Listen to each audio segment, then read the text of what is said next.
సాక్ష్యం ఏంటంటే లాస్ట్ వారం నేను ఈస్టర్కి రాకుండా ఉండడానికి కారణం ఏంటంటే గ్యాస్ట్రిక్ నొప్పి వచ్చేసి చాలా బాధపడిపోయానండి.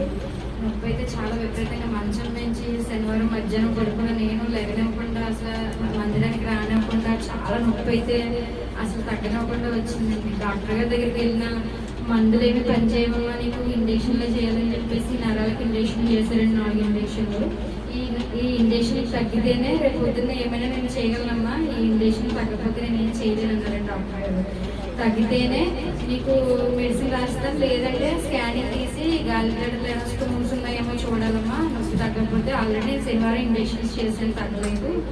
ఇప్పుడు ఆదివారం కూడా వస్తుందంటే నాకేదో అనుమానంగా ఉందనేసి డాక్టర్ గారు అన్నారండి. కానీ నేను సేవకులకు ఫోన్ చేశానండి, ఇలా ఉన్నదని నా పరిస్థితి అసలు బాగాలేదు, మందిరానికి వద్దామంటే ఇలా నొప్పి వచ్చేస్తుందని. ఇన్ని రోజులు వెయిట్ చేశాను, వద్దామనేసి సంతోషంగా చేసుకుందామని నేను అనుకున్నానండి. కానీ దేవుడు తండ్రి ఏంటి ఇలా అయిపోయింది ఏంటంటే అనుకున్నా సరే, నేను ఒకరోజుగా జన్మించడం, ప్రతిరోజు నీ జీవితంలో జన్మిస్తానని చెప్పారండి ఆయన. ఆ మాటకి నాకు చాలా సంతోషం వచ్చింది. మందిరానికి రాబోయినా ప్రతిరోజు నా జీవితంలో ఆయన జన్మిస్తారు అని చెప్పేసి నేను ఆ దేవుడిని తలుచుకుంటూనే పడుకున్నానండి.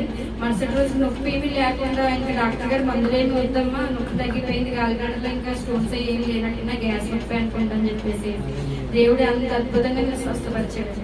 ఇప్పుడు కూడా కొంచెం పెయిన్ నీరసంతోనే వచ్చానండి. ఈరోజు కూడా వస్తే పాస్టర్ గారు ప్రేయర్ చేస్తున్నారండి, నేను స్వస్థపరుస్తాను, నీ పొట్ట మీద చేయి పెట్టుకో, నేను స్వస్థపరుస్తానని చెప్పినప్పుడు నేను ఇలా పొట్ట మీద చేసి తండ్రి నన్ను స్వస్థపరచు, నాకు ఈ బాధ అనేది నాకు లేకుండా చేయి తండ్రి అని నేను తండ్రిని అడుగుతుంటే పాస్టర్ గారు ప్రేయర్ చేస్తూనే ఉన్నారండి. తగ్గింది, నీరసంగా ఉందని ప్రార్థన అయిపోయిన తర్వాత, ఆరాధన అయిపోయిన తర్వాత కూర్చున్నాను. కూర్చుని మంచినీళ్ళు తాగిన తర్వాత అందరూ సాక్ష్యాలు చెప్తున్నారు. నేను చెప్దాం అనుకుంటే ఏమో మళ్ళీ కొద్దిగట్లో నొప్పి అన్నారు కదా, ఈ గ్యాస్ నొప్పి చెప్తే ఏమవుతుందో అనేసి మొహమాటంగా నేను నిజంగా ఆగిపోయినండి. ఇప్పుడు మళ్ళీ పాస్టర్ గారు అలా చెప్పారు, నిజంగా దేవుడు నాతో నిజంగా మాట్లాడుతున్నారు అనేసి నేను అంతా సంతోషంగా అసలు చాలా ఆనందంగా ఉన్నానండి. దేవుడిని చిన్న సాక్ష్యం పెట్టుకోండి.